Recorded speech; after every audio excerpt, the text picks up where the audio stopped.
Good morning, everyone. So, this is your writing lesson today. There's not really a lesson, just going over what the requirements are and talking about your homework, persuasive essay, and what you can be checking to make sure you've got all of these things to get that exemplary 4 on your um, persuasive essay. So, it is due on Monday. So we'll have time on Monday to finish up any questions that you may have and anything on the draft. But what should you be checking for as you rewrite and revise this piece? One, I need an awesome hook. I need something that really grabs my attention, and I've talked to a number of you about, we're fine. We've got a question leading here. And unless it's a really awesome question, I don't know if it's really going to grab my attention. Again, quotes and comparisons are probably more interesting to read than just saying, "Do you like homework?" That's not really going to grab anybody's attention. So really think about, does my first sentence really pack a pop and really grab that reader's attention? And then in that introduction, is your thesis statement the very last sentence before you move into your body paragraphs? Again, remember, this is a non-negotiable. Thesis statement must be located as the last sentence. No other sentences after that in your introduction. It has to end with that. And then, do you have 3 body paragraphs, each with 3 reasons with sufficient evidence to support your position? If you're using quotes, you're talking about articles. Are you using that ICE? Are you introducing the article? Are you introducing who says this? And when you're saying introduction, you wouldn't just say, Mr. Carpenter says, you would say, Mr. Carpenter, 5th grade teacher at a Boyd Elementary says. That's the actual introduction. Then you would cite it. So you would put your quote in, and then you have to follow up. Not just putting that quote in there isn't enough. You have to explain why your quote matches that particular reason that you've put that into the body paragraph. You should have transition statements. So my first reason, my next reason, my final reason, or you can just, it can be implied, but that topic sentence, that first sentence of each of your body paragraphs should make clear what you're talking about. So if you're saying homework takes a lot of time, you can be like, my first reason is homework takes up a sufficient amount of time. Significant, not sufficient, significant amount of time.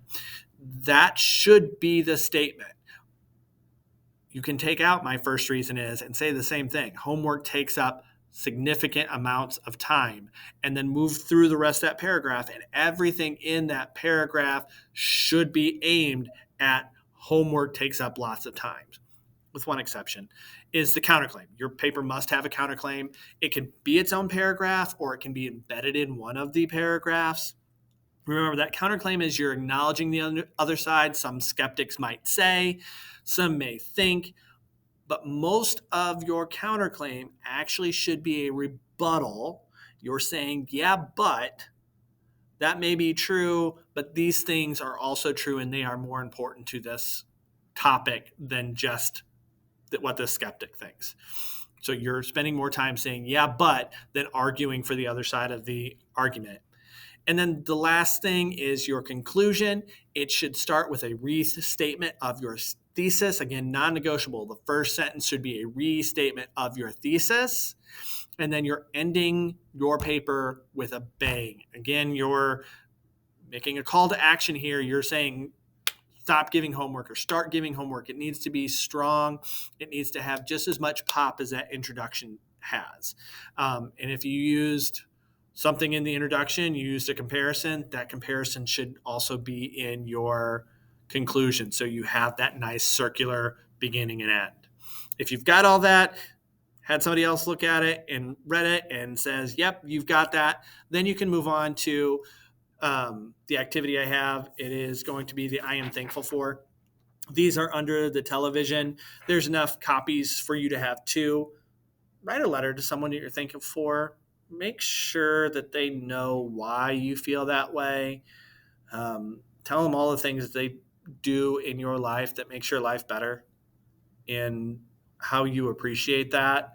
And I know this is something that you might do every single year, but I think it's still worthy because taking a moment and thinking about how others make our life better is worth it.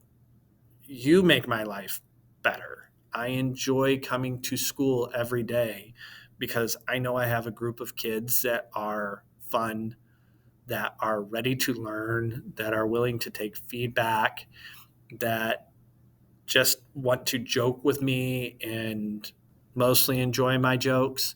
You make my life better. So, taking a moment and writing this down and then sharing it with other people when you have the opportunity is worthy. So, you can do that.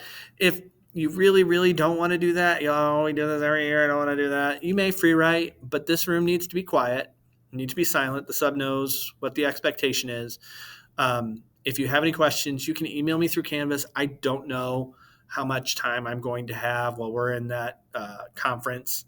I'm going to be between meeting rooms and going different places and places that I don't know. So I will try my best.